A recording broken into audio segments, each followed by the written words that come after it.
Today we have gathered here to do Guru Pooja. This system started long time back in India. I think even at the time of Patanjali, maybe even earlier, when there were great seekers and their gurus were sitting in the jungles where they used to get permission to go there, and then they would get their realization. Very few of them, one or two. So we had many rishis and munis in the olden times in India. So this system of Guru started. Also one of the reasons is that there is no organized religion in India. There is no popes, there are no priests, nothing like that. They have priests just for worshipping in the temples. But for giving realization, for talking about higher life, they all had to go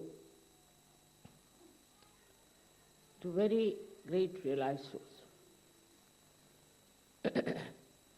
And it was absolutely the freedom of the Guru whom to accept, whom not to accept.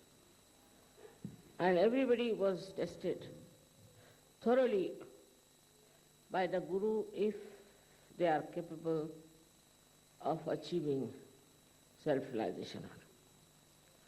And this test was so hard, so difficult, and also to a point of cruelty, that very few could pass through that test. It's not like sahaj-yoga, everybody does sahaj-yoga. It's not like that. That, of course, made it a very narrow margin for people to achieve their realization. And these Guru never used to leave their own seats. They called it takya. They would be there in their own place. All those who would like to go to him could come. If he allowed, then only they can meet him. You may go for miles together, nothing. No obligations of the Guru that he should meet you. Perhaps they didn't feel that love and compassion for the seekers. They didn't understand that these seekers are ardently seeking the truth and they should not suffer. That may be the reason they were not so much concerned. All the time they were testing their disciples. Even Ramadas, who was the Guru of Shivaji, was testing even Shivaji for so many times, though he was a born realized. So to get this Guru Pada, to position of a Guru, after that they had to work very, very hard to achieve a state of a saint. But in sahaj-yoga that is not the case, as you know.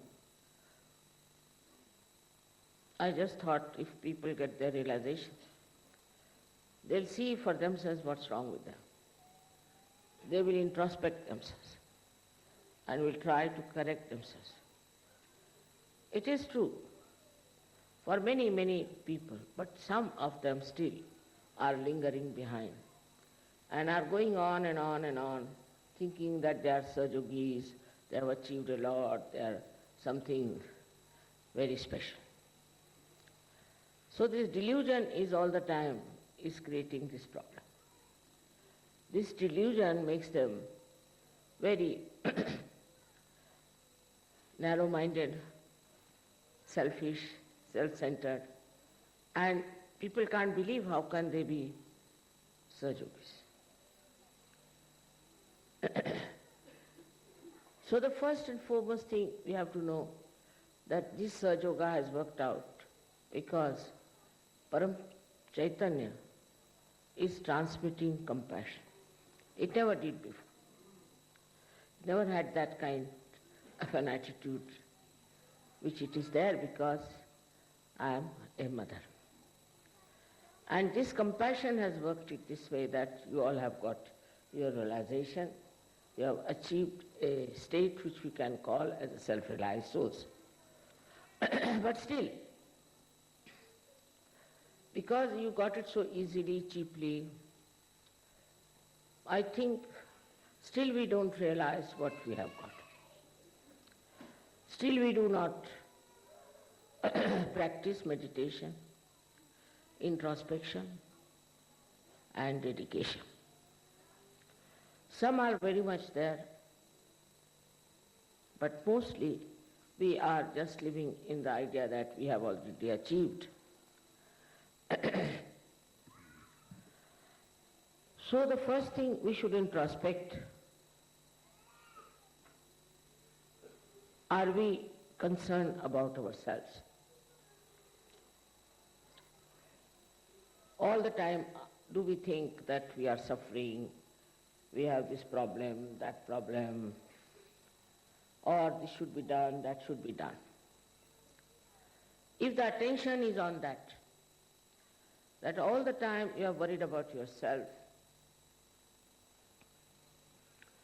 then you cannot break. You cannot break through this shell of your being, which is under the domination of your mental selfishness or self-centeredness. Even self-centeredness is absolutely against your growth. There are many people who come, I have seen even to Kabela, I know they have to suffer a lot because they think it's a very open space where they have to live and they must make all arrangements to make themselves comfortable. Such people have to grow still much more. For a saint, any place has to be heavenly. You must have seen me enjoying everything. I can live anywhere, I can sleep anywhere. I have no demands of any kind. But if you are worried about your body comforts, your body troubles, then still you are at a body level, which you have to transcend. Worried about how you look, how you dress up, what sort of things you have to wear. All this makes you yet not a good surgeon.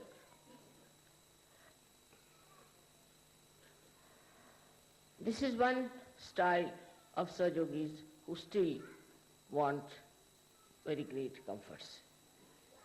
So what you have to do? If you are used to comforts, try to go and sleep on the street. I will not do that, but you can do it. Or sleep on a tree. You may fall down, doesn't matter.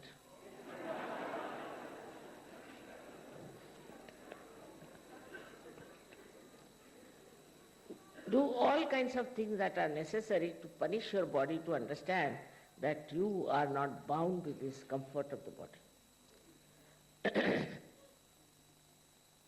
This is one of the greatest things one has to see, that you are not bound by your body. It's all right if you have comfort, well and good. If you don't have, well and good. For a Sahaja-yogi, it is very important that he should be able to live like a saint. Not necessarily that you should become a sannyasi, but from inside, your body should be such that you can dominate your body. How can you not sleep anywhere?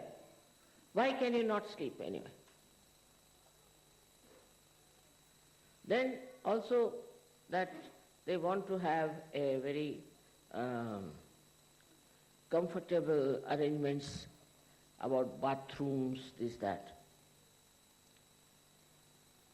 All these ideas are there because you are very self-conscious, but not super-consciousness is not there. You want to have everything first class. And anybody who tries to interfere with that kind of a thing, you don't like it. I can understand a person who is very old, he cannot manage things.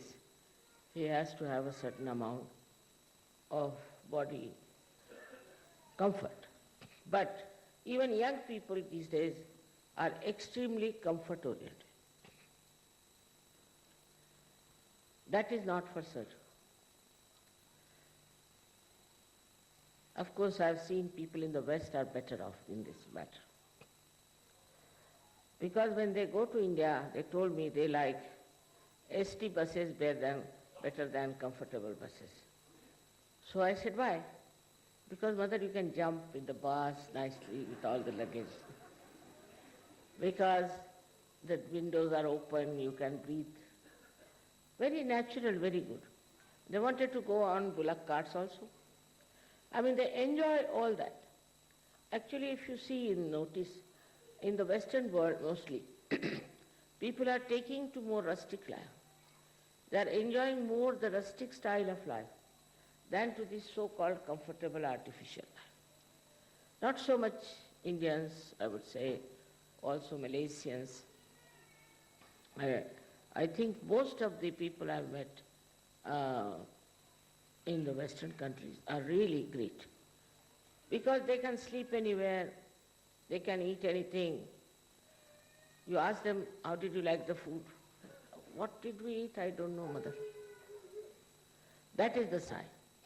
That is the sign of a person who is not bothered as to what he is eating, what he is getting, what is his taste. I like this, I like that. These words drop off. It's not difficult. It's not difficult. You might think that I'm asking you to do something hazardous thing, you see. It's not difficult at all. Because if you have to impress the people around you, have to be like a saint.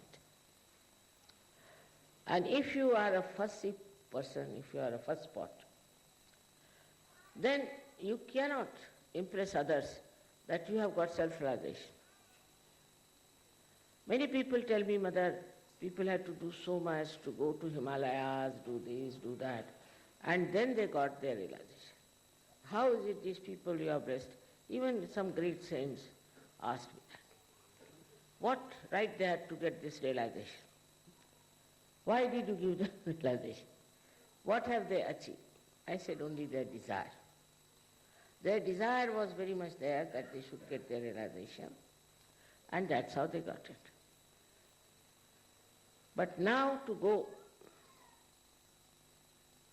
into only desire is not sufficient. You have to depend on yourself. On the light of your spirit, you should see what's wrong with it. This is a very important thing. Ask questions to yourself. Why do I want this? Why do I need this? What is the purpose? Because as you have seen, all the rest of the world is mad. Call it mad. Because they are running after stupid things. They are wanting things which have no meaning to spirituality. So spirituality itself should be self-satisfied. If you are spiritually endowed, then you are self-satisfied. And this self-satisfaction within you will lead you to that ocean of joy about which I have been telling you and all the scriptures have described. For Sahaja-yogis, the word we use is Nirananda. Nirananda means a joyous state where nothing is needed. Joy itself is joy. You are enjoying only joy. Nothing is needed to make you happy. You are happy because of joy that you are in the Nirana state. If you go and see how these saints lived, you will be amazed. How they managed their life, you will be very much amazed. How many days they used to fast without food? Never bothered. They never thought it was fasting. They just used to think we have no food, so no, don't. Of course, you don't have to go through. You have got your realization. So now you have a power to achieve this master. Now you have this power. The another thing I have noticed about Sahaja-yogis, some of them have grudges about others. Sahaja-yoga is the blessings of love, blessings of compassion. There is no place for any kind of hatred or any kind of revenge or anger among Sahaja-yogis. If you have that, you must conquer it. It's a good chance. If you find somebody who is very hot-tempered, who is very angry type, go and make friends with that person. Just see if you can carry on with that person or not. If there's a first spot, also make friends with such a first spot. And see that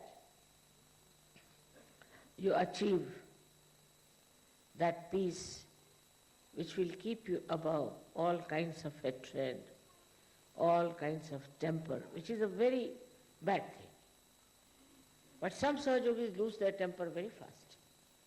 I would say they cannot be Sahaja-yogis, because if you have no control over your anger, then how are you powerful of compassion and love? But you don't even have to control it, just there. Once you have it for that state, then you just watch and see. In the olden days, the saints, mostly, used to be very much angry type people. They couldn't bear the stupidity of the world. And they used to be very, very angry type, and they used to run away from it. I know of a saint, Nityananda Swami, who always lived on the tree. And anybody tried to come near him, he used to throw stones at him. Couldn't bear people who were all heated up and coming. But you don't need that.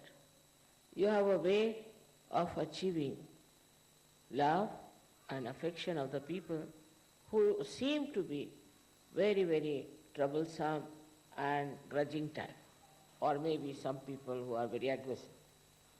This is not a difficult task if you try a little bit the other way round. Mostly people, when they find somebody who is a very hot-tempered person, they run away from it. We don't want to have anything to do. Those who are not hot-tempered, those who are good-natured, you can always be friendly. What is so great about it? What is so nice about it? What is so sweet about it? But how you speak to the person, how you talk to that person, how you manage that person, your love will definitely melt him down, because he is a Sahaja-yogi. I am not saying for non-Sahaja-yogis. Sahaja-yogis as they are. You have to be extremely compassionate and affectionate and love.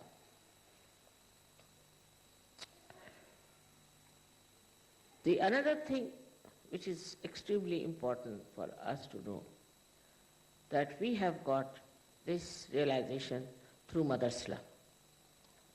Only my compassion has acted. Only the power of Mother's compassion could have worked it out. Now, even if this love is flowing towards the stones or towards the mountains or towards anything which is very solid, the ripples come back. They have to come back. In the same way, you people now who have got realization have to know that compassion and love is the only power you have got, nothing else. If you love yourself, you care for yourself, you care for your family, and care for your children, then you haven't achieved much. You are only worried about yourself, because that's your limited area where you move. But if you can break that and find out places where you have to express your love, you can. As they say, the water finds its own level. In the same way, this compassion has to flow to all the places, to all the ditches, everywhere, and should find its own level. But if you are just satisfied with yourself and you are not bothered, you are just trying to believe that you are a great soul because you are a sahaj-yogi, then I must say that you are sadly mistaken. In this lifetime, you can achieve that state. In this lifetime, you can get to that state within yourself. Now the third thing that troubles sahaj-yogis is that, Mother, we want God's realization. That makes me laugh. You see, it is already there. Already there. Like once you get into the sea and you say, Mother, we want to go to the bottom of the sea, you can always go. Just slip and you will be there. In the same way, once you have developed a kind of a self-realization and have jumped into the ocean of this compassion, there's no need to achieve anything. The sense of achievement, I should be that, I should be this, is all coming from your human haunting. That should be over. Now you are godly people. So you should not think, I should achieve this state, I should achieve that state. But just go on slipping, just giving up all the weights that you have in your heads, and it will work out. This is what I have been saying to you, that you have to dissolve itself into the compassion. Also, there are still some very people who want to be in the front. Especially Indians will all sit together in front. I've seen like that. They have no right. They have no right to sit in front. Nobody has right to sit in front or to seek a place.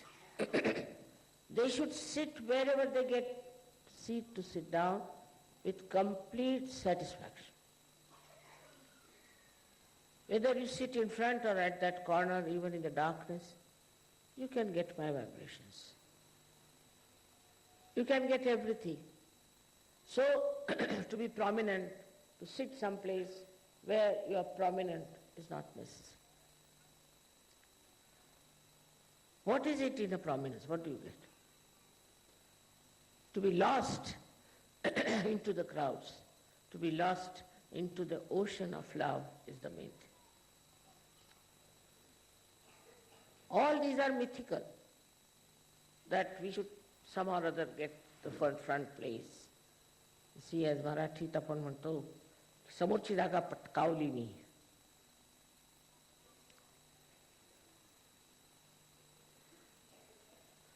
Means I have managed to get the front seat. Front will be the back, and back will be the front. It is very surprising how still people are trying to achieve something so nonsensical. So where is your mind? Where is your attention? What are you thinking? If you are thoughtless, you will be satisfied, you will be happy. You will not ask for anything. You will not want anything. What is there to have? What is so important? All these ideas come from ignorance. I must tell you from ignorance.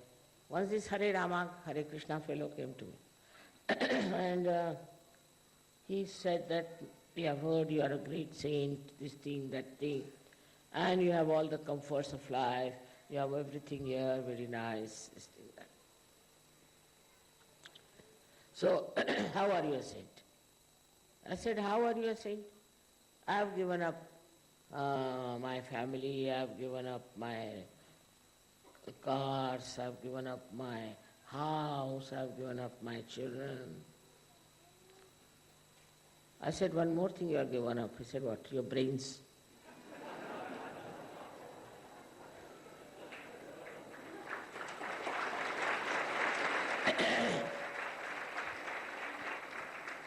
So they said, but how do you say we have given up our brains?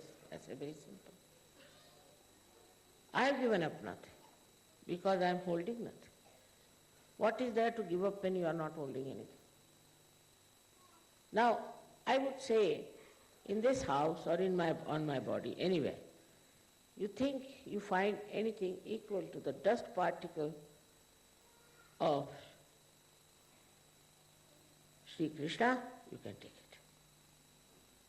Should be equal though. Now they started looking here and there. I said, then what have you given? Just stones? What have you given? Why are you boasting about giving up that and giving up this and giving? They even shave their head. What is it? All these useless ideas that we have done this, we have done that. Anybody in sahaj-yoga who thinks he is doing a lot of work for sahaj-yoga should give up completely. That's a sign of another ignorance. If you are part and parcel of the ocean, everything is done by ocean, you are doing nothing. To have such ideas about yourself shows how little you know about yourself. You are the ocean. If you are the ocean, how can you claim, I have touched this shore, I have touched that shore, I have touched this shore? No more I is left. Once this I-ness drops out, then only the universal being within you shines. All these things are so clearly evident in our characters. Some people are very identified, say with their country or maybe with their worshipping style, whatever it is. All these misidentifications have to be given up. It's very difficult for people because they are so conditioned. And as long as you are conditioning, you cannot rise above your mind, which is a myth. You cannot. Now try to understand what are your conditionings are.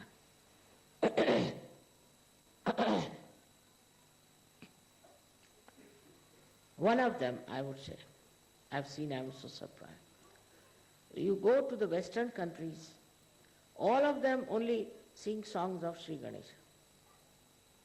They know all the songs of Sri Ganesha, Sri Ganesha's photographs, Sri Ganesha's everything, children also. And now I've seen that vibration stop. Why should they stop? Why should Ganesha stop the vibration? Why they are doing it, I realized, was because I said Sri Ganesha incarnated as Christ. Their identification is with Christ and Christianity in a very subtle way. So all the vibrations stop. Imagine with Sri Ganesha's music we heard in one of the Eastern Bloc countries, and all the vibrations had stopped. And they were singing all the song of Sri Ganesha, not one song of sahaj-yoga, leave alone about that Guru. Not once. So even there's a very subtle identification. There was one fellow in Russia, supposed to be very intelligent.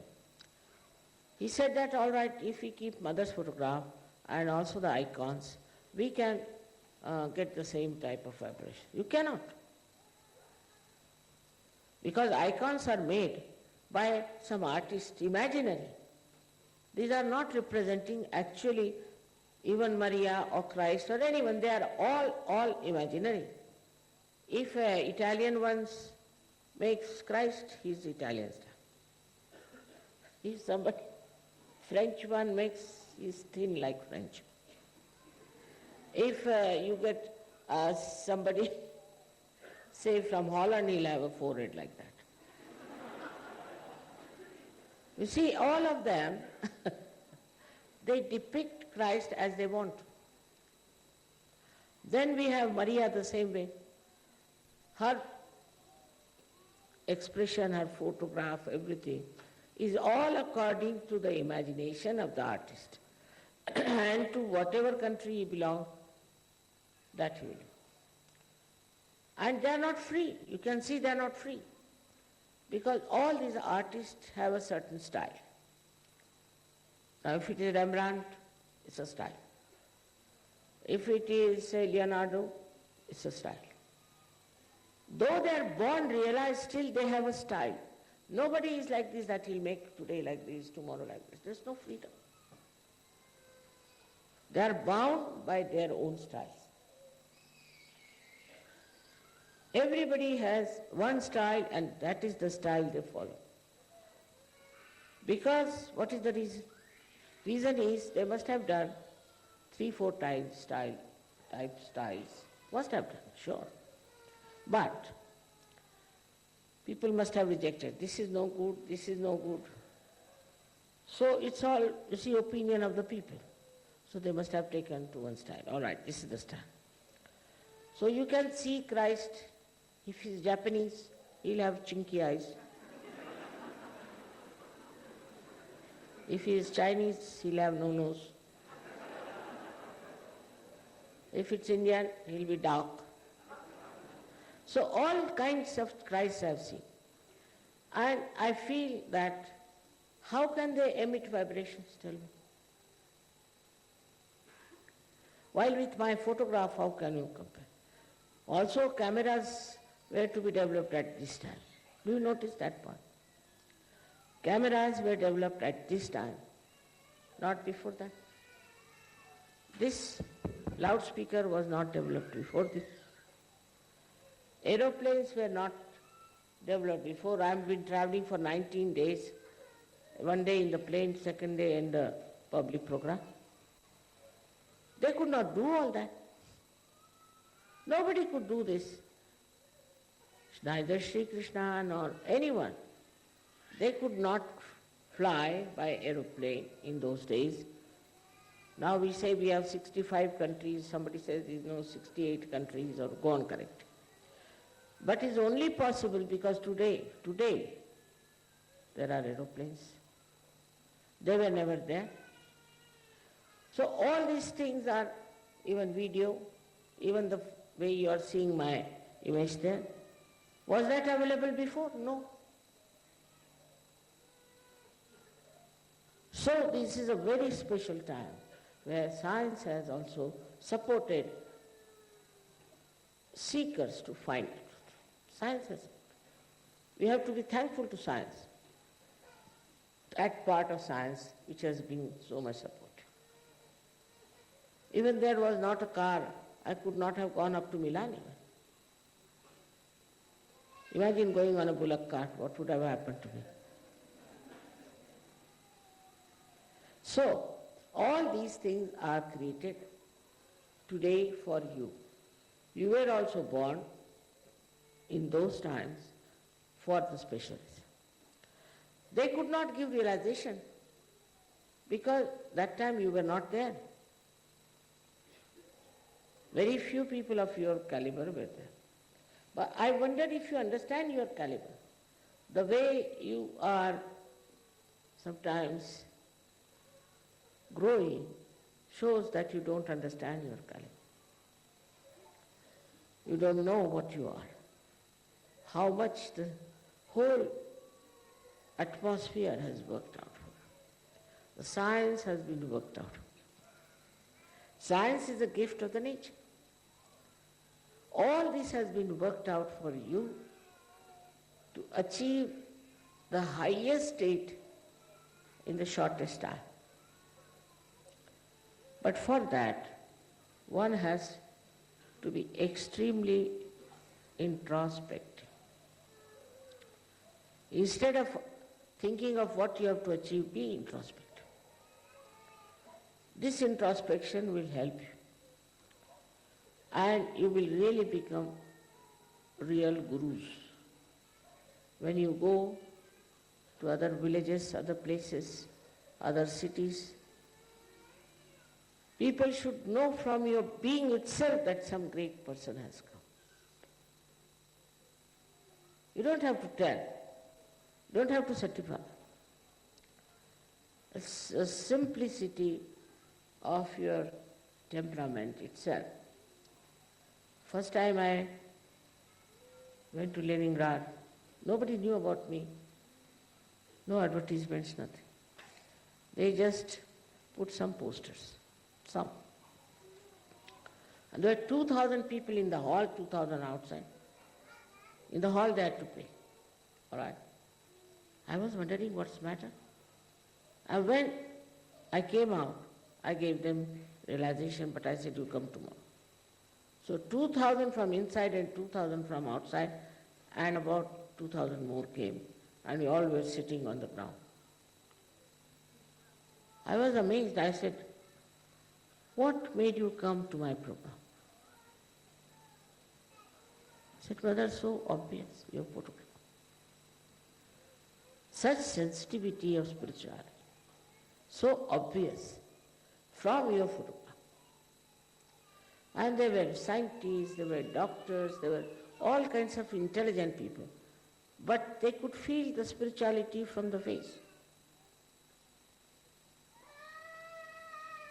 That kind of a sensitivity we should have. When you don't need any discretion, nothing, you know, this is this, this is this, this is this. Don't have to judge, don't have to think about it. You cannot say who will be best fitted for this. Those who have come for the first time, those who have come later on, or those who will be coming, younger or older, women, men or children. It is there. In my lifetime, if I see so many of you, so much transformed, looking so beautiful, so nice, creating such a good atmosphere, it's more than satisfaction for me. And sometimes I think there's nothing to be done now anymore, finished. But then they invite me here and invite me there. So I'm just doing. But to be very frank, I'm over-satisfied. Now, once you have planted the tree, it's like a mango tree. Once you have planted the mango tree, you looked after it for 3-4 years, then it looks after itself. It gives fruits, it doesn't need any water, nothing, it just grows by itself. In the same way, it should happen with you. You should grow by yourself. Of course, you'll find people who are stupid, who are aggressive, who are not at all sahajogis and trying to be sahaja. You'll find all kinds. So just see them, that's all. In this Guru Puja, you have to decide that what are the criteria. First, a guru has to be without desires,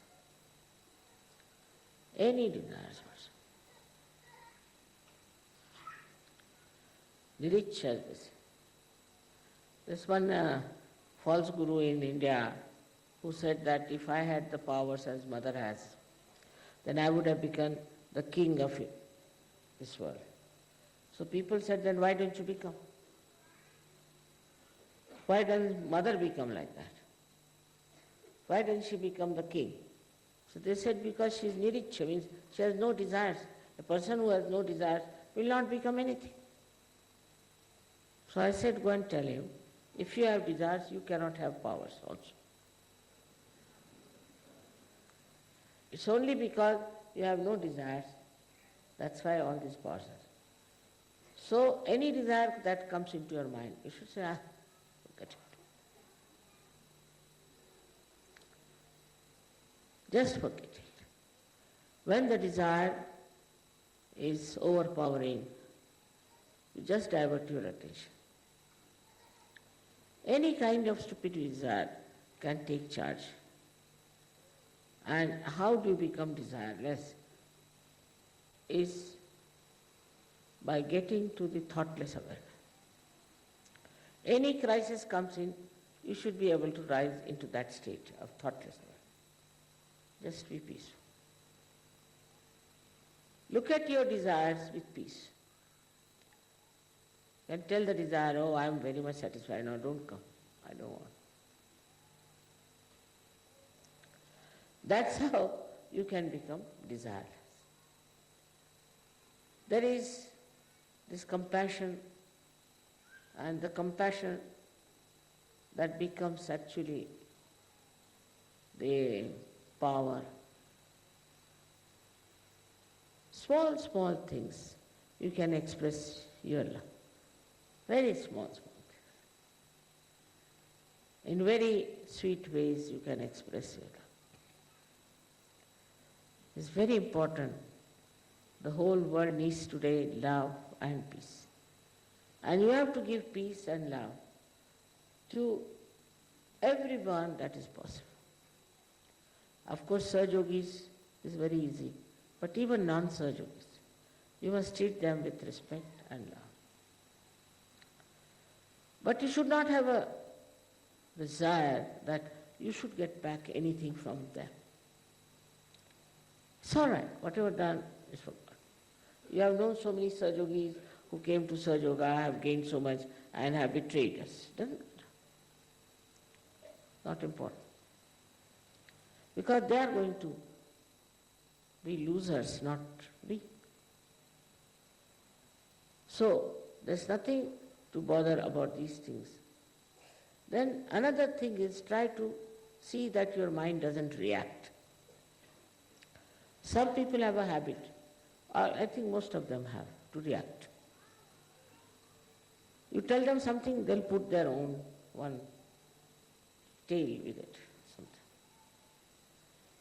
Never will they accept if somebody says something.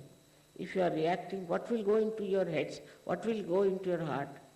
What will go into your attention? So the reaction itself is a sign of not proper development within yourself.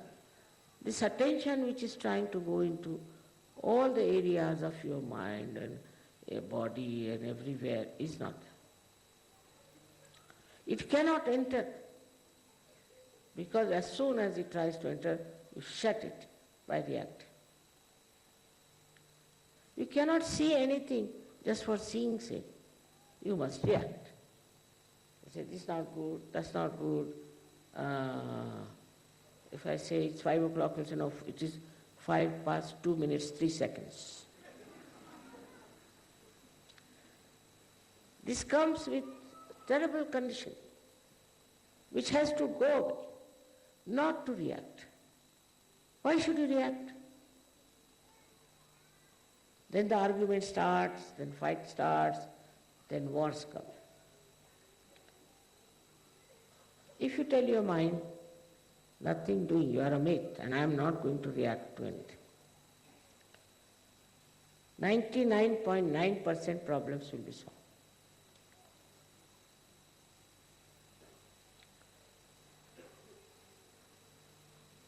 Then the last but not the least is the ego. I can't understand a saint having an ego. Just can't understand.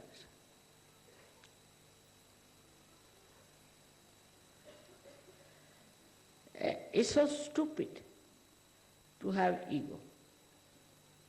It's a kind of a domination. If slightest things are wrong, you get angry. If somebody says something, you get angry. That means your power of love and compassion is still not full.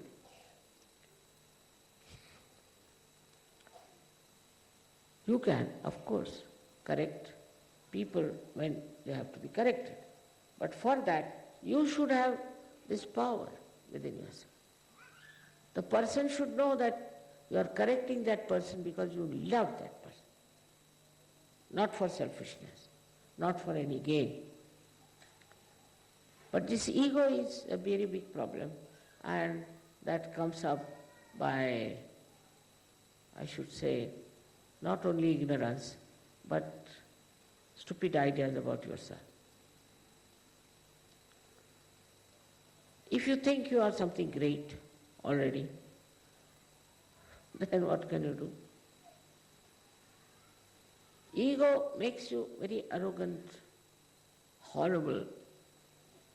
But if you are humble, really, not to just to have the humility of a businessman, but if you are humble from within yourself, from your heart, enjoying your humility, then this ego can run away. You have to ask yourself, now what are you angry for? Again I come back to the same point, introspection. Because you are not here just to carry on some jobs, but you are here to become saints. Then this ego should be made into a great instrument of love and joy. You can. It's not difficult. This one is what is ego is reactions to things. You can react to things in a sweet way, or you can react to things in a deadly way. Then humor comes in. Also, you speak as if there is fragrant flowers which are coming out. Then every action of yours, everything becomes very gentle and sweet. Have this ego that will be gentle, will be kind, will be sweet, will be forgiving, will be loving. Let's have this ego. Start with this kind of a ego the other way round. You will be surprised how you can really conquer the whole world.